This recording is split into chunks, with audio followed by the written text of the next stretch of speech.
Assalamualaikum warahmatullahi wabarakatuh. Halo, selamat pagi anak-anak. Stay happy and stay healthy ya.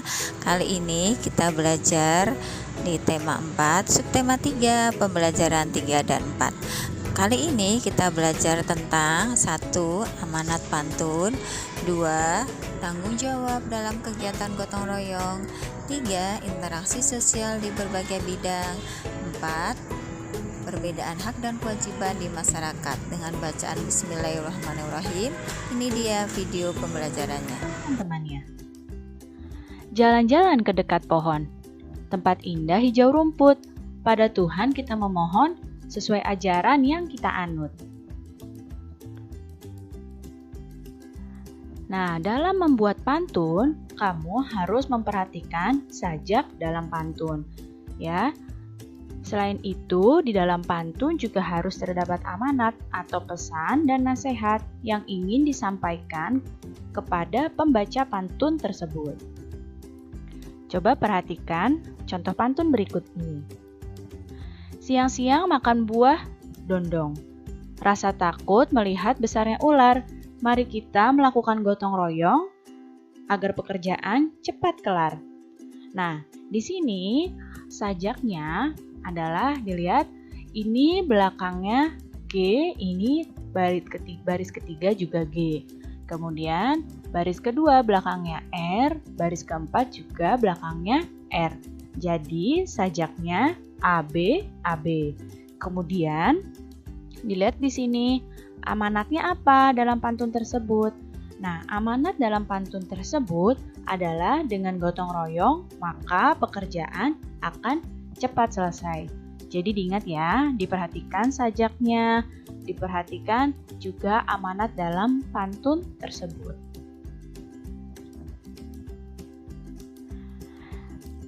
Nah, lihat di hadapan kalian, ada gambar warga yang sedang bergotong royong. Apakah di tempat tinggalmu pernah melakukan kegiatan seperti gambar ini? Wah, bagus sekali jika di daerahmu masih melakukan seperti kegiatan pada gambar.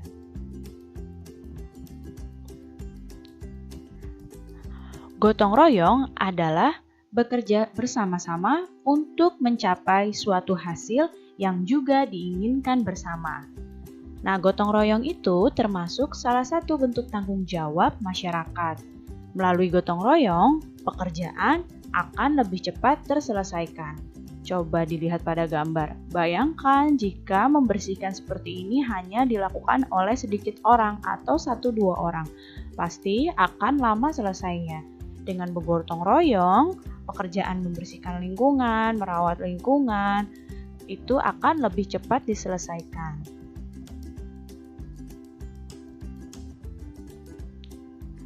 Apa saja manfaat gotong royong?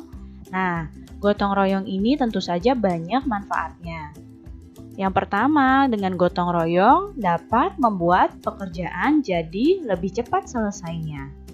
Manfaat yang selanjutnya, dengan gotong royong, pekerjaan yang sulit akan lebih mudah diselesaikan karena tadi gotong royong ini dilakukan bersama-sama.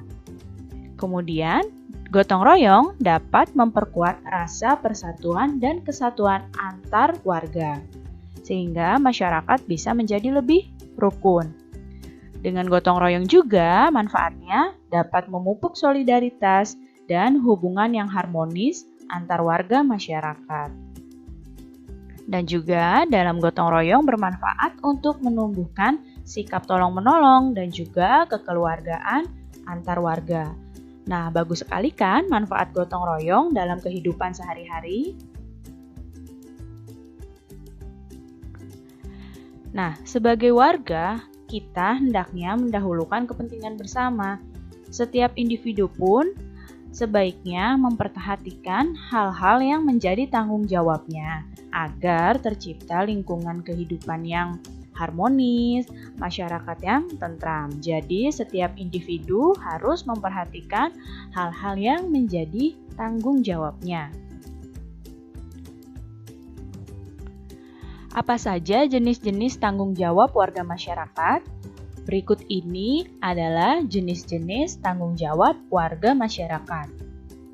Yang pertama, tanggung jawabnya adalah memelihara ketertiban dan keamanan hidup bermasyarakat.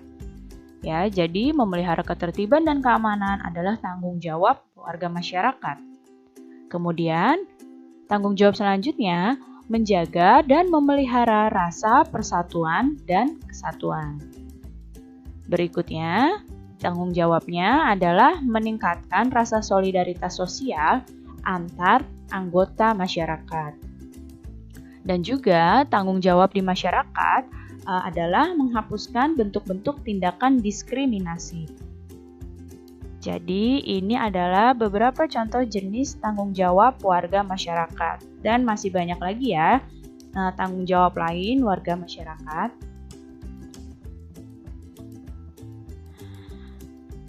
Setiap manusia membutuhkan orang lain dalam hidupnya.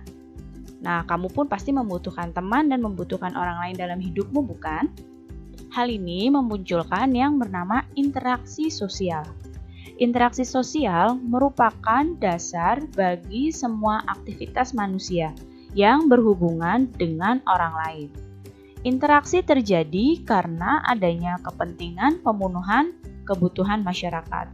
Jadi, karena masyarakat butuh untuk memenuhi kebutuhan hidupnya, maka terjadilah yang namanya interaksi sosial.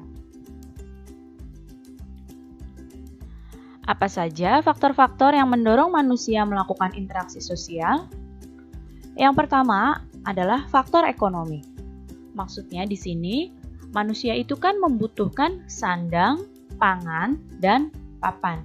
Sandang itu adalah makanan, sandang itu adalah pakaian yang kita gunakan, pangan adalah makanan yang kita makan, dan papan adalah tempat tinggal kita. Nah, manusia itu membutuhkan itu. Nah, interaksi ekonomi ini terjadi karena adanya kepentingan pemenuhan kebutuhan ini, sandang, pangan, dan papan oleh masyarakat. Jadi, terjadilah interaksi sosial dengan faktor ekonomi. Kemudian ada interaksi sosial faktor politik. Di sini contoh interaksi sosial di bidang politik adalah interaksi yang dilakukan partai-partai politik menjelang pemilu. Kemudian faktor interaksi sosial selanjutnya adalah faktor sosial dan budaya. Maksudnya, interaksi sosial di bidang sosial dan budaya ini didorong oleh faktor budaya yang berkaitan dengan bahasa, perilaku, adat istiadat, dan seni. Dan ada faktor moral. Nah, di sini keprihatinan akan rendahnya nilai moral di masyarakat mendorong adanya interaksi sosial di bidang moral agar moral di masyarakat akan semakin baik. Pulang sekolah, Lina menonton televisi. Lina melihat berita prosesi pernikahan adat Melayu yang menggunakan pantun. Lina terpana melihat serunya berbalas pantun dalam prosesi pernikahan tersebut.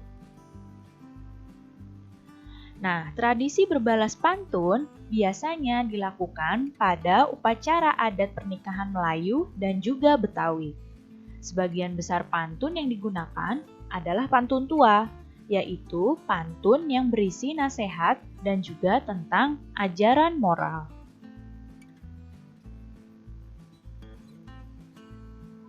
Apa saja faktor-faktor yang menyebabkan terjadinya interaksi di masyarakat? Yang pertama, ada faktor perbedaan sumber daya alam. Nah, pada faktor ini, perbedaan sumber daya alam ini berpengaruh terhadap kegiatan produksi yang ada di suatu daerah.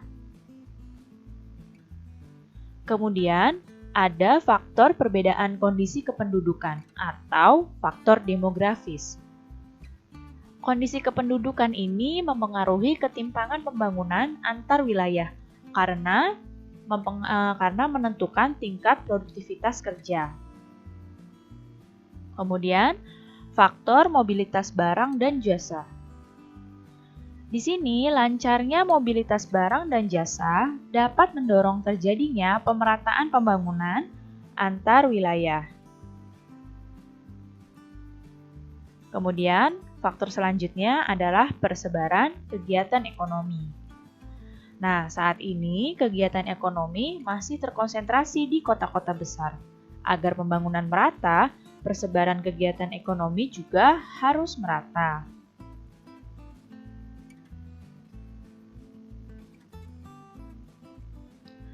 Sekarang, masih ingatkah kamu dengan hak, kewajiban, dan tanggung jawab? Hak, kewajiban, dan tanggung jawab merupakan hal yang berbeda, namun ketiga hal tersebut saling berkaitan. Apa perbedaan hak, kewajiban, dan tanggung jawab sebagai warga masyarakat? Lihat di sini, hak adalah sesuatu yang mutlak milik seseorang. Kewajiban berarti sesuatu yang harus dilakukan seseorang sebagai warga. Sedangkan tanggung jawab adalah tugas dan kewajiban yang harus dilaksanakan seseorang dalam kedudukannya sebagai warga. Apa contoh hak dalam warga masyarakat? Yang pertama, mendapat perlindungan hukum, kemudian mendapatkan pekerjaan dan penghidupan yang layak, kemudian menikmati lingkungan bersih, hidup tenang dan damai, bebas memilih, memeluk, dan menjalankan agama, serta mengembangkan kebudayaan daerah. Ini adalah contoh-contoh hak sebagai warga masyarakat. Sekarang, contoh kewajiban sebagai warga masyarakat, yaitu mematuhi aturan atau norma yang berlaku dalam masyarakat.